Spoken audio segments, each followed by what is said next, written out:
ঈমান বিধ্বংসকারী ফিতনা সমূহের মধ্যে আমাদের এই সমাজে এখন সবচেয়ে ভয়াবহ যে ফিতনাগুলো চলছে এর মধ্যে এক নম্বর হচ্ছে ঈমান ধ্বংসকারী চিন্তাগত ফিতনা। চিন্তার দিক থেকে, অনুভবের দিক থেকে, বুঝবার দিক থেকেই গলত ভুল বোঝাবুঝির মাধ্যমে নামে মুসলমান কিন্তু তার চিন্তার কারণে সে অমুসলমানের কাতারে চলে গেছে, তার ঈমানই নষ্ট হয়ে গেছে, তার জানা নাই। এটা একটা ভয়ানক ব্যাপার। আপনারা হয়তো কল্পনা করতে পারতেছেন যে হুজুর এমন কি চিন্তা যে চিন্তার দ্বারা মানুষ কাফের হয়ে যাচ্ছে। হ্যাঁ, চিন্তার দ্বারা মানুষ কাফের হয়ে যাচ্ছে। আমি এই বিষয়টা আপনাদের সামনে আনবার চেষ্টা করব ইনশাআল্লাহ। এটা এক নাম্বার। দুই নাম্বার হলো অশ্লীলতা ও দৃষ্টির ভয়াবহ ফিতনা, যেটা এই সময়ে চলছে অত্যন্ত জঘন্যতমভাবে, অশ্লীলতার ছড়াছড়ি। তিন নাম্বার হলো দুনিয়ার মোহের ফিতনা। দুনিয়ায় আমরা যে পরিমাণ ডুবে গিয়েছে এটার জঘন্যতম এক ভয়াবহ ফিতনা আমাদের সামনে। চার নাম্বার হলো আহলে কোরআনের ফিতনা, যেটা সম্পর্কে গত জুমায় আপনাদেরকে কিছুটা ধারণা দিয়েছিলাম।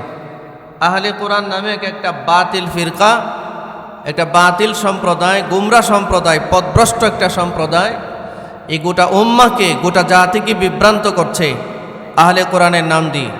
গত জুমায় আপনাদের সামনে এটা নিয়ে আমি কিঞ্চিত আলোচনা করেছিলাম, আপনাদের মনে আছে তো? 5 নম্বরে আহলে হাদিস ও লা মাযহাবীদের ফিতনা।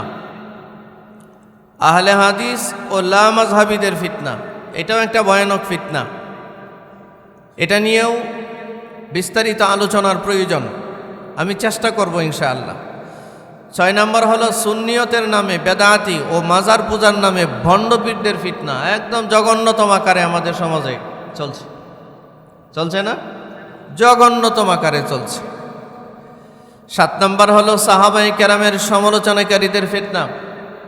এক শ্রেণীর পথভ্রষ্ট গুমরা বিপদগামী মানুষ আছে যারা নবীর হাতে গড়া আকাশের নক্ষত্র সমতুল্য মেয়ারে হক, হকের মানদণ্ড হিসেবে যাদেরকে এ উম্মতের সামনে হাজির করেছেন নবীজি নিজে, এই সাহাবায়ে কেরামদেরকে নিয়ে সমালোচনা করার এক ধরনের গোমরা পথভ্রষ্ট এক শ্রেণীর লোক আমাদের সমাজে বসবাস করছে।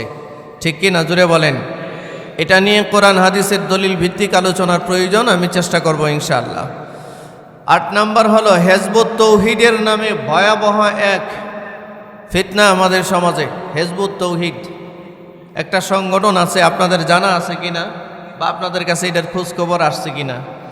এদের এমন এমন বক্তব্য, কোরআন হাদিস বিবর্জিত বক্তব্য, এমন এমন আকীদা, বিশ্বাস, যে বিশ্বাস সাধারণ নর্মাল কোনো মানুষ মুসলমান যদি এটা পোষণ করে তাহলে ইসলাম থেকে সে খারিজ হয়ে যাবে। এইরকম ভয়াবহ এক ফিতনা আমাদের সমাজে চলছে। 9 নম্বর, নবীজি সাল্লাল্লাহু আলাইহি ওয়াসাল্লামের ইন্তেকালের পরে সবচেয়ে ভয়াবহ এক ফিতনার নাম হচ্ছে কাদিয়ানীদের ফিতনা। কাদের ফিতনা? কাদিয়ানীদের ফিতনা। আল্লাহ রসুলের ইন্তেকালের পরে প্রায় 1450 বছর পর্যন্ত এর মতো ভয়াবহ ফিতনা আর দ্বিতীয়টা আসে নাই। এই ফিতনাটা নিয়ে দলিল ভিত্তিক আলোচনা আমাদের প্রয়োজন, নতুবা আমাদের এই জাতিকে, নতুবা না, অলরেডি এই উম্মাহকে বিভক্ত করে ফেলা হয়েছে। কাদিয়ানীরা, আপনি উত্তরবঙ্গে গিয়ে দেখেন ওদের কার্যক্রম, পার্বত্য চট্টগ্রামগুলোতে গিয়ে দেখেন ওদের কার্যক্রম। ওরা অসংখ্য অবুঝ মুসলমানদেরকে বিভ্রান্ত করে কাদিয়ানী মতবাদে তারা প্রবিষ্ট করিয়েছে। রাসূলুল্লাহ সাল্লাল্লাহু আলাইহি সাল্লামের রিসালাতকে অস্বীকার করার মাধ্যমে। তো এই ভয়াবহ ফিতনার মোকাবিলা করার প্রয়োজন আছে কিনা বা এই ব্যাপারে সতর্ক হওয়ার দরকার আছে কিনা? 10 নম্বর, LGBTQ বা সমকামিতার নামে একটা জঘন্যতম ফিতনা আমাদের সমাজে আছে। এটা মুসলমানের দেশে প্রকাশ্যে তারা LGBTQ এর পক্ষে বক্তব্য দিচ্ছে, তারা প্রচারণা চালাচ্ছে। আমাদের সন্তানদেরকে, আমাদের ভাই বোনদেরকে তারা এই ধরনের জঘন্যতম ক্ষুধাদ্রোহিতার কাজে সামিল করছে।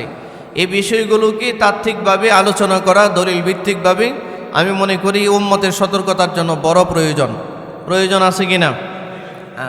এই ফিতনাগুলো যখন আমাদের সামনে, এছাড়া তো ফিতনার তো অভাব নাই, এই ফিতনাগুলো নিয়ে আলোচনার ক্ষেত্রে আমরা কেন এই বিষয়গুলোকে প্রাধান্য দিলাম, সামনে আনলাম? কারণ আল্লাহ তাআলা কোরআন মাজিদে বলেছেন, আমি যে আয়াত পড়লাম, আল্লাহ তাআলা বলেন ওয়াত্তাকু ফিতনা, এই ফিতনা শব্দটা কোরআন মাজিদে আসছে। আল্লাহ বলেন, শোনো, ওই ফিতনাটাকে ভয় করো, বর্জন করো, সেখান থেকে বাঁচার চেষ্টা করো। ফিতনা যখন আসতে থেকে, আর ফিতনার কারণে যখন আযাব গজব তোমাদের উপরে আসতে থাকবে, এটা লা তুসিবান্নাল্লাযীনা যালামু মিনকুম খাসসাহ, মনে করবে না যে এটা শুধু তোমাদের সমাজে যারা ফিতনার সাথে জড়িত, যারা জুলুমের সাথে জড়িত তাদের উপরেই শুধু আযাব গজব চলে আসবে, বিষয় তা নয়। বরঞ্চ এই ফিতনার জামানা, এখান থেকে যদি উম্মাহকে বা নিজেকে মুক্ত করার কোনো ব্যবস্থা গ্রহণ না করা হয়, আল্লাহর পক্ষ থেকে যখন আযাব গজব আসতে থাকে, এটা সবার উপরেই আসবে। এটা জালিমদের উপরে যেমন আসবে, মাজলুমদের উপরে আসবে। আসবে কি না জোরে বলেন? এই কয়েকদিন আগে সিলেটের নেত্রকোনার নিম্নাঞ্চল এবং সুনামগঞ্জ শহর, ওই অঞ্চলগুলোতে হাজার হাজার হেক্টর জমি বৃষ্টির পানিতে তলিয়ে গেছে। আপনাদের কাছে কি খবর আছে? বাংলাদেশ কিন্তু সারা বিশ্বের মধ্যে খাদ্য সংকটের 10টা দেশ আছে। খাদ্য সংকটের তালিকায় সারা পৃথিবীতে 10টা দেশ আছে। এই 10টা দেশের মধ্যে একটা দেশের নাম হলো বাংলাদেশ, যেটা খাদ্য সংকটের দিকে এগিয়ে যাচ্ছে। খাদ্যের একটা সংকট সৃষ্টি হবে বাংলাদেশে, এটার একটা পূর্বাভাস বাংলাদেশে আছে। এমত অবস্থায় এই ভয়াবহ বন্যা, এই বৃষ্টির পানিতে লক্ষ হাজার হাজার হেক্টর জমি চলে গেছে। ওই ভাটি অঞ্চলের মানুষের একমাত্র বেঁচে থাকার অবলম্বন হচ্ছে এই বোরো ধানের একটা মাত্র ফসল। এই এক ফসলের মাধ্যমে ভাটি অঞ্চলের লক্ষ লক্ষ কোটি কোটি মানুষ তারা তাদের জীবন ধারণ করে। আপনারা বলেন, এই যে এতগুলো জমি, এতগুলো ফসল, এতগুলো ধান ক্ষেত পানির নিচে তলিয়ে গেল, সমস্ত ফসল নষ্ট হয়ে গেল, এখানে কি শুধু পাপিষ্টদের ক্ষেত ছিল, না দিনদারদের ক্ষেত খামারও ছিল না? তো এই বৃষ্টির পানিতে তলিয়ে যাওয়ার ক্ষেত্রে এমন হয়েছে যে শুধু বেনামাজি, বেরোজাদার এবং অশ্লীলতার সরাসরি যারা করেছে তাদের ক্ষেতগুলো পানিতে ডুবে গেছে, আর যারা ভালো মানুষ ছিল, নেককার ছিল, তাদের ক্ষেতগুলো নষ্ট হয় নাই। ব্যাপারটা কি এমন? তাহলে কি বোঝা গেল? আল্লাহর পক্ষ থেকে যখন কোনো বৃষ্টির নামে হোক, বন্যার নামে হোক, সিডরের নামে হোক, আইলার নামে হোক, প্রাকৃতিক যতগুলো বিপর্যয় আমাদেরকে ধরে, এসবগুলো নিজেদের হাতের কামাই। আর আল্লাহর পক্ষ থেকে যখন এই বিপর্যয়গুলো আমাদের সামনে আসতে থাকে, নির্দিষ্ট কোনো গোষ্ঠীর জন্য আসে না, ব্যাপকভাবে সবার উপরেই আযাব চলে আসে, ঠিক কিনা? তো এর থেকে আল্লাহর কাছে পানা চাওয়া। আমি আপনাদের সামনে যে কটা ফিতনার কথা বললাম, এই ফিতনাগুলোর মধ্যে প্রথম যে ফিতনাটা আমি আপনাদের সামনে আনলাম, এটার নাম হলো ঈমান বিধ্বংসকারী চিন্তাগত ফিতনা। ঈমান বিধ্বংসকারী চিন্তাগত ফিতনা। এই ফিতনাগুলো থেকে আত্মরক্ষার জন্য আমাদের করণীয় কি? শুরুতে আমি শুধু এটা বলে দিই, তারপরে ফিতনাগুলো নিয়ে আপনাদের সামনে আলোচনা করব ইনশাআল্লাহ। প্রধানত ঈমান বিধ্বংসকারী চিন্তাগত ফিতনাগুলোর মধ্যে 1 নাম্বার, আল্লাহর সাথে শরীক করা। আল্লাহ ছাড়া অন্য কাউকে ইবাদতের যোগ্য মনে করা বা আল্লাহর গুণাবলিতে অন্য কাউকে সমকক্ষ মনে করা, এটি ঈমান ভঙ্গের সবচেয়ে বড় কারণ। আমি ব্যাখ্যা করছি না, পরে আসতেছি। 2 নাম্বার, নাস্তিকতাবাদ ও সংশয়বাদ, যেটাকে এথিজম বা স্কিপটিসিজম বলা হয়। সৃষ্টিকর্তার অস্তিত্ব নিয়ে প্রশ্ন তোলা, আল্লাহ আছেন কি না, আল্লাহর অস্তিত্ব নিয়ে প্রশ্ন তোলা, ধর্মকে কুসংস্কার মনে করা এবং বৈজ্ঞানিক ব্যাখ্যার দোহাই দিয়ে মহান আল্লাহ সুবহানাহু ওয়া তাআলার অস্তিত্বকে অস্বীকার করা। এই শ্রেণীর মানুষ আমাদের সমাজে আছে কি না? আছে। 3 নাম্বার, ধর্মনিরপেক্ষতাবাদ ও মতবাদ, যেটাকে সেকুলারিজম অথবা সেকুলার আইডিওলজিস বলা হয়। ইসলামকে কেবল ব্যক্তিগত জীবনের গণ্ডিতে সীমাবদ্ধ মনে করা এবং রাষ্ট্র, সমাজ বা আইন প্রণয়নে ধর্মের কোনো ভূমিকা নেই বলে বিশ্বাস করা, এইটা আমাদের এই মুসলিম সমাজের 100 মুসলমানের মধ্যে 85 জন মুসলমান, ইভেন 90% মুসলমান মনে করে যে রাষ্ট্র পরিচালনায় ধর্মের কোনো ভূমিকা নাই, রাষ্ট্র পরিচালনায় ধর্মের কোনো ভূমিকা নাই, এটা এই দেশের মুসলমানরা মনে করে। অথচ চিন্তাগতভাবে যদি কোনো মুসলমান মনে করে ইসলাম ধর্ম রাষ্ট্র পরিচালনায় তার কোনো ভূমিকা নাই, এর ইমান ধ্বংস হবে, ও বেঈমান হবে, কাফের হয়ে সে মারা যাবে। ভয়াবহ এক ফিতনা। 4 নম্বর, এগুলো চিন্তাগত ফিতনা। শরীয়তের অংশ বিশেষকে অপছন্দ করা। ইসলামের কোনো বিধান যেমন পর্দা, উত্তরাধিকারী আইন, মিরাসের আইন অথবা তার শাস্তি, এইগুলোর ক্ষেত্রে পছন্দ না করা বা বর্তমান সময়ে অনুপযুক্ত মনে করা। আমাদের সমাজের অধিকাংশ মানুষ দেখবেন ইসলামী শরীয়তের অনেকগুলো বিধান মানতে তারা নারাজ। যেটা তার পক্ষে যায় সে এইটা মানতে পছন্দ করে, আর যেটা তার বিপক্ষে যায় এটা মানতে সে নারাজ, এটা মানতে সে প্রস্তুত না। পর্দার বিধান এটা সুন্নত, নফল না ফরজ? এই জোরে বলেন, পর্দার বিধান সুন্নত, নফল না ফরজ? এই ফরজ বিধানটা অনেক মানুষই মানতে নারাজ অথবা শিথিলতা করবার চেষ্টা করে। করে কি করে না?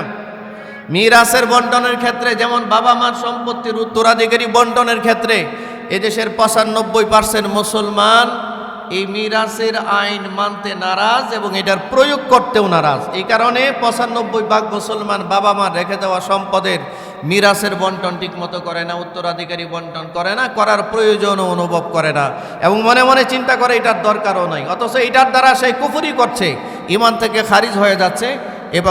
এ ব্যাপারে তার কোনো রকম কোনো চিন্তা নাই, কোনো ফিকির নাই। মোট কথা হচ্ছে ইসলামের যেই বিধানগুলো তার পছন্দ হয় সে সেই বিধানগুলোই শুধু মানার চেষ্টা করে। যেই বিধানগুলো তার স্বার্থের বিরুদ্ধে যায় এই বিধান মানতে সে নারাজ। আছে কিনা বলেন? এই সমাজে এই শ্রেণীর মানুষ আছে কিনা? আছে। এরপরে 5 নম্বর, নারীবাদ ও পাশ্চাত্য সংস্কৃতির অন্ধ অনুকরণ। পশ্চিমা সংস্কৃতির অন্ধ অনুকরণ আছে না? এরে ভাই কথা বলেন না কেন আপনারা? হিন্দুত্ববাদের সংস্কৃতি এদেশে অনুসরণের মানুষ নাই, ভয়াবহ আকারে আছে। নারী পুরুষের সমতার নামে ইসলামের বিধানকে অবমাননা করা, বলে না? সম অধিকারের কথা বলে না? এ ভাই, নারী পুরুষের সম অধিকারের কথা বলে না? নারী পুরুষের সম অধিকারের কথা বলে, ইসলামের ফরজ বিধান মিরাসের বন্টনকে অস্বীকার করবার চেষ্টা করে। নারী পুরুষের সম অধিকারের নামে আমাদের দেশের নারীবাদী কিছু নারীবাদী মানুষ আছে, পাপিষ্ঠ কিছু মানুষ আছে, এরা বলে বাবার পৈতৃক সম্পত্তিতে ছেলেরা কেন ডাবল পাবে, মেয়েরা কেন 1 ভাগ পাবে, অর্থাৎ মেয়েদের চেয়ে ডাবল সম্পদ কেন ছেলেরা পাবে। এই ক্ষেত্রে তারা আন্দোলন করে। আল্লাহ কোরআন মাজিদে বলে দিয়েছেন মিন হাজ্জিল উনসায়াইন, এই সম্পত্তির বিবরণ বর্ণনা আল্লাহ দিয়েছেন। তো আল্লাহর দেওয়া বিধানের বিপক্ষে কেউ যদি মতামত পেশ করে তার ঈমান থাকবে না ঈমান যাবে? ঈমান থাকবে না ঈমান যাবে? এই ধরনের বেশ কিছু মানুষ আমাদের সমাজে বাস করে। এরপরে কর্পোরেট মিডিয়ার মাধ্যমে নগ্নতা, অশ্লীলতা ও বিবাহ বহির্ভূত সম্পর্ককে স্বাভাবিক মনে করা। আমাদের দেশে আছে না এটা? দেখবেন বিয়েকে পছন্দ করে না, কিন্তু জিনাটাকে খুব পছন্দ করে, বেবিচার খুব পছন্দ করে, অশ্লীলতা পছন্দ করে। ইদানিং আমাদের দেশে কয়েকটা সংবাদে আরে ব্যাপক ভাইরাল। আমাদের নেত্রকোনার এক ছোট হুজুর আছে, আপনারা নাম শুনছেন, রফিকুল ইসলাম মাদানী, মাওলানা রফিকুল ইসলাম মাদানী। ইনি দ্বিতীয় বিয়ে করছেন। এই নিয়ে নাস্তিক পাড়া থেকে শুরু করে আমাদের পাড়া পর্যন্ত সারা বাংলাদেশ সব সয়লাভ হয়ে গেছে। আর একটা আজকে নতুন খবর দেখলাম, হেফাজতে ইসলাম বাংলাদেশের মহাসচিব আল্লামা সাজিদুর রহমান সাহেব, উনি দ্বিতীয় বিবাহ করেছেন। মানে পত্রিকাগুলো, মিডিয়াগুলো হেডলাইন করেছে হেফাজতের মহাসচিবের দ্বিতীয় বিয়ে। মনে হচ্ছে জানি কি পরিমাণ অন্যায় আর অপরাধ আর গুনার পাপ কাজ করে ফেলছে। অথচ গত কয়দিন আগে এদেশের অসংখ্য মানুষ, এদেশের অসংখ্য স্ত্রী তার স্বামী হোটেলে যাক, তার স্বামী জিনার বেবিচার করুক, নিজেরা মেনে নেয়, কিন্তু বৈধভাবে তার স্বামী দ্বিতীয় বিয়ে করুক, এটা এই সমাজের মানুষ মানতে চায় না। এই অসভ্য একটা সমাজ ব্যবস্থায় আমরা আছি, যেই সমাজে জিনা বেবিচারকে মেনে নেওয়া সহজ হয়, যেই সমাজে অশ্লীলতা মেনে নেওয়া সহজ হয়, কিন্তু হালাল উপায়ে দ্বিতীয় বিয়েটাকে কঠিন মনে করা হয় এবং জঘন্যতম মনে করা হয়। হয় কি হয় না? এটা চিন্তাগত ফিতনা। এই ফিতনা কেউ যদি ধারণ করে তার ঈমান নষ্ট হওয়ার ব্যাপক সম্ভাবনা আছে। আল্লাহ থেকে আমাদেরকে হেফাজত করো। 6 নম্বর হলো মুশরিকদের মতবাদকে সঠিক মনে করা। ইসলামের আদর্শের বিপরীতে কাফির মুশরিকদের সংস্কৃতি ও বিশ্বাসকে শ্রেষ্ঠ বা সঠিক মনে করা। এটা যদি কেউ মনে করে, চিন্তাগতভাবে সে কুফরি করবে, সে ঈমান থেকে খারিজ হবে। আমি মোটামুটি চিন্তাগত এই 6টা দিক আপনাদের সামনে উল্লেখ করলাম। এখন এগুলো থেকে বাঁচার কি কি রাস্তা আছে এটা তো জানা দরকার নাকি? এগুলো থেকে আত্মরক্ষার পথ আমাদের জানা থাকতে হবে না? 1 নম্বর, দৃঢ় ঈমান ও ইলম অর্জন করতে হবে। ফিতনা সম্পর্কে যদি আপনার ধারণা না থাকে, জানা না থাকে, আর আপনার ঈমান ইয়াকিন যদি শক্ত না হয়, আপনি কিন্তু এই ফিতনা থেকে বাঁচতে পারবেন না।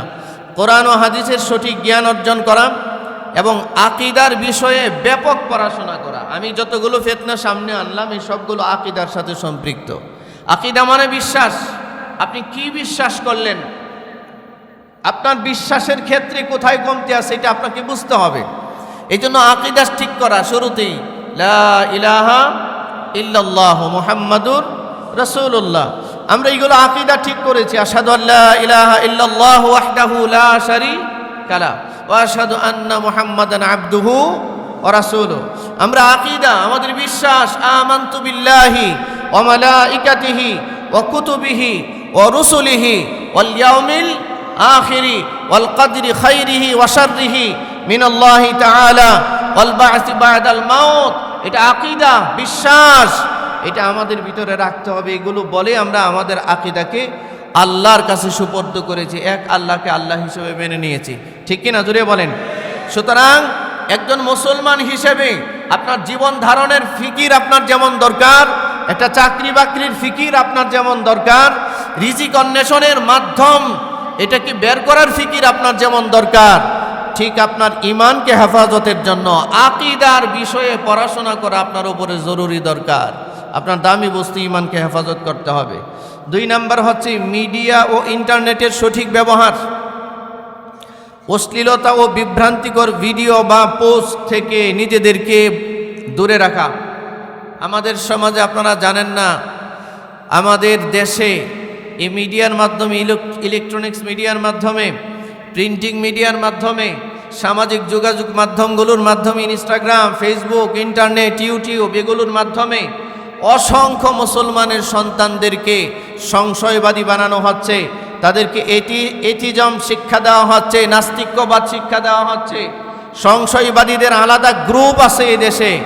এরা ফেসবুক, ইন্টারনেটে এই দেশের ফিতনা এমনভাবে আমাদের সন্তানদের সামনে তারা উন্মুক্ত করে দিয়েছে।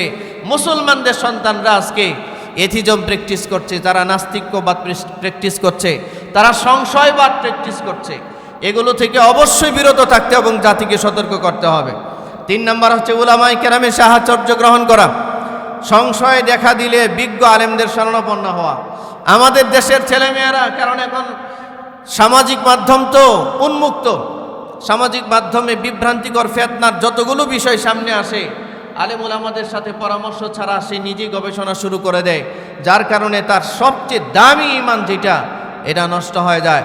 আপনারা বলেন, একটা মানুষের ক্যান্সার হয়েছে, এই লোকটার চিকিৎসা কিভাবে করতে হবে, ক্যান্সার থেকে সে কিভাবে আত্মরক্ষা করবে, এটা যদি ক্যান্সারের বিষয়ে ফেসবুক, ইন্টারনেটে সার্চ দিয়ে শুনে শুনে সে আপনার ঔষধ সেবন করে, ক্যান্সারের রোগ ভালো হওয়ার সম্ভাবনা বেশি না মরার সম্ভাবনা বেশি? মরার সম্ভাবনা বেশি না? ক্যান্সার আক্রান্ত রোগী যদি ফেসবুক, ইন্টারনেট থেকে ক্যান্সারের ঔষধ আবিষ্কার করে, তাহলে এর রোগ কমবে না বাড়বে? ক্যান্সার যদি বাড়তে পারে তাহলে আপনার সবচেয়ে দামি বস্তু ঈমান। এই ঈমানকে রক্ষা করবার জন্য আপনি শুধু ফেসবুক আর ইন্টারনেটে সার্চ দিয়ে ঈমান রক্ষা করবেন, এটা বোকামি। একজন হাক্কানি রাব্বানি বিচক্ষণ আলেমের শরণাপন্ন হওয়া, আপনি কোন বিষয়টা বিশ্বাস করবেন, কোনটা বিশ্বাস করবেন না, কোন বিষয়টা আপনার ঈমানের জন্য ক্ষতিকর, এই বিষয়গুলো সম্পর্কে একজন সচেতন মুহাক্কিক হাক্কানি রাব্বানি আলেমের সাথে যোগাযোগ রাখা, সম্পর্ক রাখা সাধারণ মুসলমান হিসেবে আপনার উপরে অতীব জরুরি দায়িত্ব। এটা 3 নম্বর দায়িত্ব। 4 নম্বর, আল্লাহর কাছে কায়মনোবাক্যে দোয়া করা জামানার এই ফিতনা থেকে বাঁচার জন্য। দোয়াগুলোর মধ্যে 1 নম্বর একটা দোয়া আমি আপনাদের সামনে বলছি, খুব মনোযোগ সহকারে শুনবেন, দোয়াটা মুখস্থ করবেন, খুব জরুরি দরকার। রাসূলুল্লাহ সাল্লাল্লাহু আলাইহি ওয়াসাল্লাম এই দোয়া শিক্ষা দিয়েছেন, আমরা এই দোয়াটা শিখব। 1 নম্বর, আল্লাহুম্মা আরিনাল হাক্কা হাক্কান ওয়ারযুকনা ইত্তিবাআ ওয়া আরিনাল বাতিলা বাতিলা ওয়ারযুকনা ইজতিনাবা। এই দোয়াটা রাসূল সাল্লাল্লাহু আলাইহি ওয়াসাল্লাম নিজেও করেছেন, সাহাবায়ে কেরাম করেছেন, আমাদেরকে করতে বলেছেন। অর্থ হচ্ছে, হে আল্লাহ, আল্লাহুম্মা আরিনাল হাক্কা, আল্লাহ আপনি আমাদেরকে দেখান, আপনি আমাকে দেখান, আমাদেরকে দেখান সত্যটাকে সত্য হিসেবে আমাদেরকে দেখান, এবং এই সত্যটাকে অনুসরণ করবার তৌফিক আপনি আমাদেরকে দান করেন। 2 নম্বর, ওয়া আরিনাল বাতিলা বাতিলা ওয়ারযুকনা ইজতিনাবা, আল্লাহ যেটা বাতিল, যেটা না হক, যেটা পথভ্রষ্টতা, যেটা গুমরাহকে গুমরাহ হিসেবেই আমাদেরকে দেখান, বিপদগামিতাকে বিপদগামিতা হিসেবে আমাদেরকে দেখান, বাতিলকে বাতিল হিসেবেই আমাদেরকে দেখান, এবং এই বাতিল থেকে নিজেদেরকে দূরে রাখবার তৌফিক আপনি আমাদেরকে দান করেন। এটা আল্লাহর কাছে দোয়া করা। 2 নম্বর দোয়া, ইয়া মুকাল্লিবাল কুলুব সাব্বিত কুলুবানা আলা দীনিক, ইয়া মুকাল্লিবাল কুলুব সাব্বিত কুলুবানা আলা দীনিক। এই জামানার ফিতনা থেকে নিজেদের ঈমান আমলকে হেফাজতের জন্য এই দোয়াগুলো অতীব জরুরি। রাসূলুল্লাহ সাল্লাল্লাহু আলাইহি সাল্লাম এই দোয়া আমাদেরকে শিক্ষা দিয়েছেন। 2 নম্বর, আল্লাহ রাসূল শিক্ষা দিলেন, ইয়া মুকাল্লিবাল কুলুব, তোমরা আল্লাহর কাছে দোয়া করো, হে অন্তর সমূহের মালিক, হে কলবের মালিক, ইয়া মুকাল্লিবাল কুলুব, হে অন্তর সমূহের মালিক, সাব্বিত কুলুবানা আলা দীনিক, আমাদেরকে আমাদের অন্তরগুলোকে দ্বীনের উপরে আপনি ইস্তেকামাত করুন, দ্বীনের উপরে অটল আর অবিচল থাকবার তৌফিক আমাদেরকে দান করুন। ইয়া মুসাররিফাল কুলুব সাররিফ কুলুবানা আলা তাআতিক, হে অন্তরের পরিবর্তনকারী বিবর্তনকারী, আমাদের অন্তরকে পরিবর্তন করে আপনার অনুসরণের দিকে পরিবর্তন করে দেন। এই দোয়াগুলো 2 নম্বর দোয়া অতীব জরুরি। 3 নম্বর দোয়া কোরআন মাজিদে আল্লাহ বলেছেন, রব্বানা লা তুজিগ কুলুবানা বা'দা ইদ হাদাইতানা ওয়া হাব লানা মিন লাদুনকা রাহমা ইন্নাকা আনতাল ওয়াহ্হাব। এই ফিতনার জামানা থেকে নিজের ঈমান আমলকে হেফাজতের জন্য 3 নম্বর দোয়া আল্লাহ কোরআন মাজিদে শিক্ষা দিয়েছেন, রব্বানা লা তুজিগ কুলুবানা, হে আমাদের রব, লা তুজিগ কুলুবানা বা'দা ইদ হাদাইতানা, আল্লাহ আমাদেরকে হেদায়েত করার পরে আমাদের অন্তরকে আপনি বিপদগামিতার দিকে ধাবিত করবেন না, আমাদেরকে আপনি গুমরাহির দিকে ধাবিত করবেন না, আমাদের হৃদয়কে, আমাদের অন্তরকে, আমাদের জীবনকে বিপদগামিতা থেকে পথভ্রষ্টতা থেকে আপনি আমাদেরকে হেফাজত করুন। এই দোয়াগুলো আল্লাহর কাছে করা আমাদের সকলের উপরে অতীব জরুরি দায়িত্ব।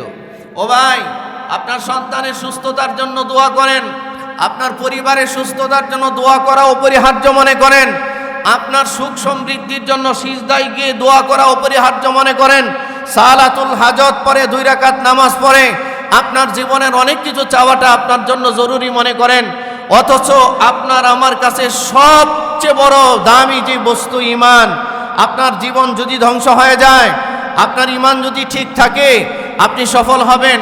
আপনার সন্তান যদি ধ্বংস হয়ে যায়, ঈমান যদি ঠিক থাকে আপনি সফল হবেন দুনিয়া এবং আখিরাতে। আপনার সন্তান ধ্বংস হলে কিছু যায় আসে না, আপনার এই দুনিয়ার মাল সম্পদ ধ্বংস হয়ে গেলেও কিছু যায় আসে না। কিন্তু আপনার আমার কাছে সবচেয়ে দামি বস্তু হলো ঈমান। এই ঈমান যদি ধ্বংস হয়, দুনিয়া আখেরাত সব বরবাদ। খাসিরাত দুনিয়া ওয়াল আখিরা, দুনিয়া আখেরাত সব বরবাদ হয়ে যায়। কথা ঠিক আছে কিনা জোরে বলেন। এই যে কয়েকটা ফর্মুলা আপনাদের সামনে দিলাম, আপনারা কি এগুলো আমলে নেওয়ার চেষ্টা করবেন? সবাই চেষ্টা করবেন তো ইনশাআল্লাহ?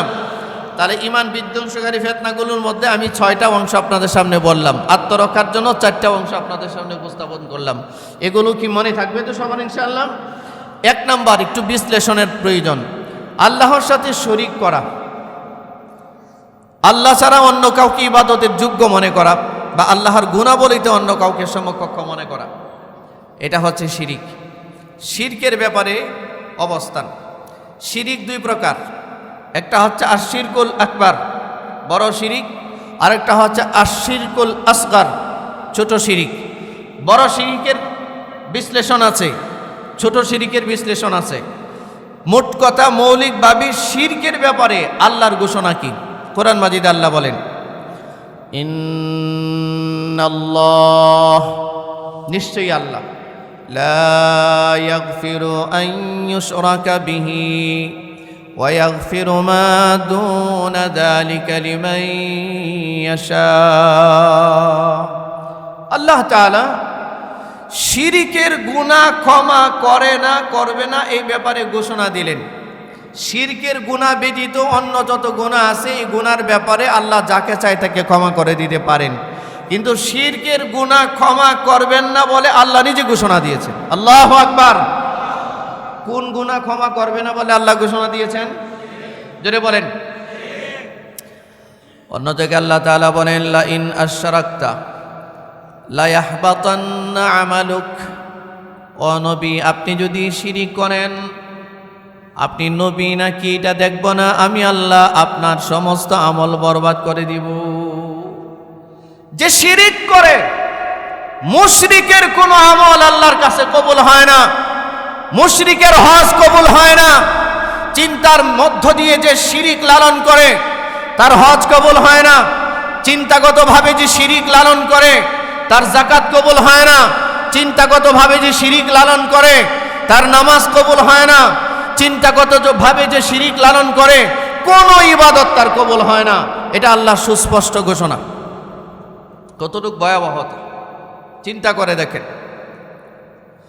অন্য জায়গায় আল্লাহ বলেন, ইন্নাহু মান ইউশরিক বিল্লাহ ফাকাদ হাররামাল্লাহু আলাইহিল জান্নাতা ওয়া মাওয়াহুন নার। আল্লাহ রাব্বুল আলামিন বলেন, আল্লাহর সাথে যারা শরীক সাব্যস্ত করে, আল্লাহর সাথে যারা অংশীদার স্থাপন করে, এই মানুষগুলোর জন্য জাহান্নামে, এই মানুষগুলোর জন্য জান্নাত। ফাকাদ হাররামাল্লাহু আলাইহিল জান্নাহ, তাদের জন্য জান্নাতকে আল্লাহ হারাম ঘোষণা করেন। ওয়া মাওয়াহুন নার, আর তাদের জন্য জাহান্নাম অবধারিত হয়ে যায়। নাউজুবিল্লাহ বলবেন না? যারা শিরিক করে, এই মুশরিকগুলোর জন্য জান্নাতকে আল্লাহ হারাম ঘোষণা দিয়েছেন। জান্নাতকে হারাম ঘোষণা দিয়েছেন, মুশরিকের জন্য জান্নাত হারাম। ফাকাদ হাররামাল্লাহু আলাইহিমুল জান্নাহ, তাদের জন্য জান্নাত হারাম। ওয়া মাওয়াহুন নার, আর জাহান্নাম তাদের জন্য ওয়াজিব হয়ে যায়। জাহান্নাম তাদের জন্য ওয়াজিব হয়ে যায়। এখন কথা হলো, এই যে ভয়াবহ ব্যাপার, আপনারা একটু খেয়াল করবেন। এই কারণে আমাদের ইবাদতগুলোর শুরুতে সব জায়গায় শিরিক থেকে বিরত হয়ে তারপরে ইবাদতের কথা বলা হয়েছে। আপনি যদি নামাজে আসেন, প্রথমে আল্লাহু আকবার বলে তাকবীরে তাহরিমা বাঁধলেন। তাকবীরে তাহরিমা বেঁধে কি পড়তে হয় ভাই বলেন তো শুনি? সানা পড়তে হয়। সানারা জানা আছে না? সুবহানাকাল্লাহুম্মা ওয়া বিহামদিকা ওয়া তাবারাকাসমুকা ওয়া তাআলা জাদ্দুকা ওয়া লা ইলাহা গায়রুক। এই যে দেখেন, আপনি নামাজ পড়বেন, সর্বপ্রথম আল্লাহকে এই কথার ঘোষণা দিতে হবে, জানাইতে হবে। আল্লাহ, সুবহানাকাল্লাহুম্মা ওয়া বিহামদিকা ওয়া তাবারাকাসমুকা ওয়া তাআলা জাদ্দুকা ওয়া লা ইলাহা গায়রুক। আল্লাহ, আমি যে নামাজে দাঁড়াইছি, আমি আমার অবস্থায় দাঁড়িয়েছি, আমি আপনি ছাড়া আমার আর কোনো ইলাহ নাই, আমি আপনার বিপরীতে কাউকে অংশীদার স্থাপন করি না, মানে আমি মুশরিক না, আমি শিরিক করি না। এ কথার প্রতিশ্রুতি দিয়ে নামাজে দাঁড়াইলাম, এরপরে বাকি সমস্ত আমল।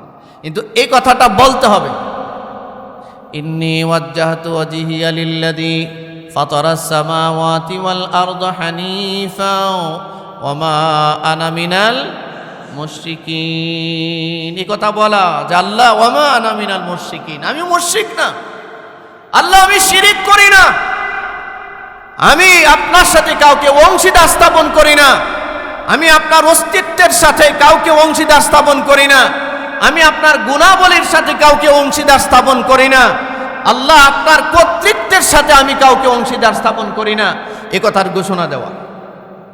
এই কারণে হাজী সাহেব যখন হজ করার জন্য ইহরামের কাপড় পরে তালবিয়া পরে লাব্বাইক আল্লাহুম্মা লাব্বাইক লাব্বাইক লা শারীকা লাক লাব্বাইক ইন্নাল হামদা ওয়ান নি'মাতা লাকা ওয়াল মুলক লা শারীকা লাক। তালবিয়ার মধ্যে কয়েকবার শিরিক থেকে নিজেকে বিরত রাখবার কথা বলা হয়েছে। এই জন্য তালবিয়া পরে হাজী সাহেব বলে লাব্বাইক আল্লাহুম্মা লাব্বাইক, আল্লাহ আমি হাজির, আপনার দরবারে হাজির। লাব্বাইক আল্লাহুম্মা লাব্বাইক, আল্লাহ আমি উপস্থিত, আপনার দরবারে আমি উপস্থিত। লাব্বাইক আল্লাহুম্মা লাব্বাইক লাব্বাইক লা শারীকা লাক লাব্বাইক, আমি এমন অবস্থায় আপনার দরবারে উপস্থিত হয়েছি, সাদা একটা কাফনের কাপড় পরে, সাদা একটা কাফনের কাপড় গায়ে দিয়ে জীবনের সর্বশেষ অন্তিম মুহূর্তে এসে জীবদ্দশা অবস্থায় আপনার সামনে উপস্থিত হলাম, এমন অবস্থায় যা আমি আপনার সাথে কাউকে অংশীদার স্থাপন করি। ইন্নাল হামদা, সমস্ত প্রশংসা আপনার, ওয়ান নি'মাতা, সমস্ত নিয়ামত আপনার, ওয়ান নি'মাতা, সমস্ত নিয়ামত রাজি আপনার, লাকা ওয়াল মুলক, সমস্ত রাজত্ব আপনার, লা শারীকা লাক। আমি আবারও আপনার সামনে প্রতিশ্রুতি দিচ্ছি, আল্লাহ আমি আপনার সাথে কাউকে অংশীদার স্থাপন করি না। হাদিসের মধ্যে আসছে একজন হাজী যখন একটা সাদা কাফনের কাপড় পরে আর একটা গায়ে দিয়ে আমি আল্লাহর সামনে তাসবিহ পড়ে এই তাহলিল তালবিয়াটা পড়ে লাব্বাইক আল্লাহুম্মা লাব্বাইক লাব্বাইক লা শারীকা লাক লাব্বাইক ইন্নাল, এই যে লা শারীকা লাক লাব্বাইক, আমি উপস্থিত এমন অবস্থায় যে আমি আপনার সাথে কাউকে শরীক করি না। আপনারা কি বুঝতেছেন, কথাগুলো বুঝতেছেন? লাব্বাইক লা শারীকা লাক লাব্বাইক ইন্নাল হামদা ওয়ান নি'মাতা লাকা ওয়াল মুলক লা শারীকা লাক। আমি ইসলামের যতগুলো বিধান দেখবেন, ইসলামের যত বিধান দেখবেন, যত আমল দেখবেন, সমস্ত আমলের শুরুতে এই বিষয়টাকে ইনশিওর করা হয়েছে যে অবশ্যই শিরিক থেকে মুক্ত হয়ে তারপরে ইবাদত করতে হবে। শিরিক লালন করবেন চিন্তায়, শিরিক লালন করবেন কাজকর্মে, অথচ আপনি নামাজ পড়বেন, রোজা রাখবেন, হজ করবেন, যাকাত দিবেন। আল্লাহ বলেন লা ইন আশরাকতা লা ইয়াহবাতান্না আমালুক, যদি কারো আমলের মধ্যে শিরিকের উপস্থিতি পাওয়া যায়, আল্লাহ তার সমস্ত আমল বাতিল বলে ঘোষণা করে দেয়। নবীর আমলের ক্ষেত্রে আল্লাহ বলেছেন আপনার আমলও বাতিল হবে, নবীকে এই কথা বলে আল্লাহ। তো রাসূলকে যদি এই ব্যাপারে সতর্ক করা হয়, আমাদের সতর্ক হওয়া দরকার আছে না? কি বলেন, দরকার আছে না? এই যে শিরিকের ভয়াবহ পাপ, চিন্তাগত দিক থেকে এই শিরিক থেকে আমাদের বাঁচার দরকার আছে কিনা জোরে বলেন। আল্লাহর গুণের সাথে শিরিক করা, আল্লাহর অস্তিত্বের সাথে শিরিক করা, এই বিষয়গুলো থেকে বাঁচার জন্য আমাদের আল্লাহর কাছে এই দোয়াগুলো করতে হবে এবং নিজেদের আকীদার ইলম অর্জন করতে হবে। এই জন্য তলাবুল ইলমি ফারিদাতুন আলা কুল্লি মুসলিম, হাদিসে আসছে প্রতিটা মুসলমানের উপরে ফরজ ইলিম তলব করাটা ফরজ। কতটুক পর্যন্ত? যতটুক পর্যন্ত জানাশোনা থাকলে তার আকীদা নষ্ট হবে না, তার ঈমান নষ্ট হবে না, তার ফরজিয়াতগুলো, ওয়াজিবাতগুলো, সুন্নাতগুলো ঠিকমতো আদায় করতে পারবে, সে তার নামাজ, রোজা, হজ, যাকাত সঠিক নিয়মে পালন করতে পারবে। এতটুকু পরিমাণ ইলিম অর্জন করা, বিশুদ্ধভাবে কোরআন তেলাওয়াত করার ইলিম অর্জন করা, কোরআনের তর্জমা বুঝার ইলিম অর্জন করা, আকীদার ইলিম অর্জন করা প্রত্যেকটা মুসলমানের উপরে ফরজ দায়িত্ব। আল্লাহ তাআলা আমাদেরকে আমল করার তৌফিক দান করুন। আলোচনাটা আজকে এখানে শেষ করলাম। আর একটা ভয়াবহ কথা বলে আজকের জুমার আলোচনা আপনাদের সামনে আমি সমাপ্ত করব।